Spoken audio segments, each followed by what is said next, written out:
Estação Saúde está de volta, hoje recebendo aqui no estúdio a reumatologista doutora Clarissa Souza. Nós estamos tratando sobre fibromialgia.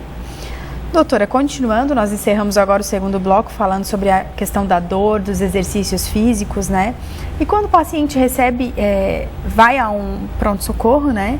Com dores isoladas, às vezes é só no joelho, porque a gente sabe que a fibromialgia às vezes dói tudo, né? Dói as costas, dói.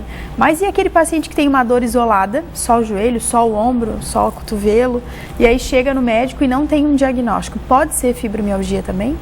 Olha, às vezes no início do quadro, como eu falei, a fibromialgia pode causar dores mesmo isoladas, em ombros, em joelhos. Às vezes o paciente não consegue nem identificar se é uma dor articular ou não é. É difícil até especificar onde está a dor.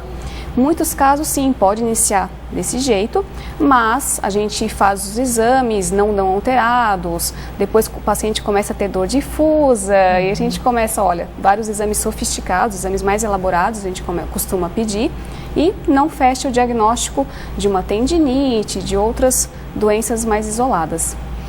E a gente sabe que o que é mais usado nesses casos são os analgésicos, né? Eles são os mais indicados mesmo nesse tratamento? Olha, os mais indicados no tratamento primordial são os antidepressivos. Isso é fundamental. Na verdade, às vezes os pacientes ficam um pouco frustrados, porque muitos não têm depressão e não é obrigatório mesmo ter depressão, só que o mecanismo de ação do remédio é esse, tá? E que causa essas substâncias que eu comentei ainda há pouco. E as pessoas não querem tomar, achando que é antidepressivo, mas eu não tenho depressão, por que ela me indicou esse remédio? Então a gente sempre explica que é o mecanismo de ação do remédio. Analgésico a gente pode usar também, não é o tratamento primordial, mas é um adjuvante do tratamento. A gente usa sim. O que eu ia perguntar agora é justamente isso. Todos quando recebem o diagnóstico aceitam? Não aceitam.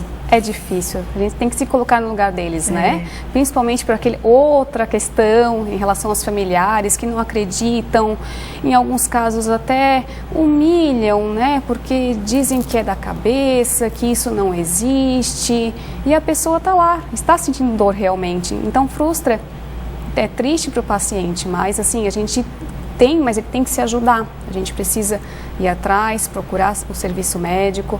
Tem tratamento sim, mas precisa lidar muito. Eu repriso muito essa parte que é fundamental. Lidar com os problemas, lidar com o dia a dia, sair de casa, fazer exercício físico. É fundamental.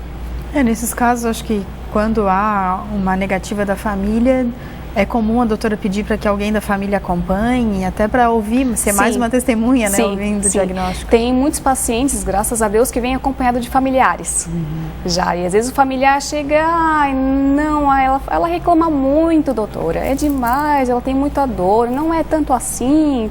E no próprio consultório, a gente acaba explicando o que é doença, como é que se trata, por que ela existe, quais são os fatores. Então eles começam a se identificar, mesmo, ela se estressa muito, ela trabalha demais, ela quer dar conta do serviço lá do trabalho dela fora, em casa também ela tem muito problema, ela cuida de uma pessoa que é doente, então tudo isso... É um somatório, né? Soma. E existem outras formas de tratamento, além do medicamentoso e da atividade física, que a gente já comentou? Tem alguma... Só o fundamental mesmo é exercício físico, é o remédio, acompanhamento com psiquiatra, com psicólogo, nos casos mais refratários também, e a autoajuda, que é o paciente sempre buscar uma alternativa, não ficar pensando tentar evitar pensar nas dores ou pensar em tristeza, algo como se fosse uma derrota. Não, pensar que vai melhorar, tem pensamentos positivos, fazer alguma terapia que ocupe a mente, uma pintura, um jogo, um baralho, alguma distração é bom também. Leitura também, livros ajudam para distrair, para não pensar tanto. Doutor, e quais são as mais doenças, assim, né, que a reumatologia, na verdade, o famoso reumatismo, ele é falado há muito tempo, é uma das doenças mais antigas, né? Mas dentro da sua especialidade na reumatologia, quais outras doenças os pacientes têm procurado a doutora se queixando? Principalmente artrose, osteoporose, artrite gotosa, são as doenças mais frequentes no consultório da reumatologia. A artrose, geralmente as pessoas a partir dos 40 anos, que é a incidência maior. O sexo feminino também, vê que as mulheres têm nas doenças reumatológicas, as mulheres ganham bastante, viu? Já o homem ganha mais na artrite gotosa, a famosa gota, e uma outra doença de coluna, que é a espondilite anquilosante. Doutora, e é comum, assim, pacientes referindo um diagnóstico, chegam reclamando de algo e é outro? Sim, é frequente. Mesmo pela falta de informação também, vizinhos que têm algum sintoma, eles já se identificam, só porque cada um tem uma maneira de se manifestar. As doenças reumatológicas, elas têm muitos sintomas em comum. Então, só fazendo, muitas vezes, só pelo relato que o paciente chega para nós, é difícil de fechar um diagnóstico. A gente precisa do acompanhamento também do exame físico e também dos exames de laboratório em conjunto para fecharmos o diagnóstico. Doutora, eu quero agradecer a sua presença hoje aqui no estúdio por compartilhar conosco os seus conhecimentos. Eu que agradeço. A Estação Saúde de hoje termina aqui, mas você pode sugerir temas para os próximos programas através do e-mail estaçãosaude.unisultv@gmail.com.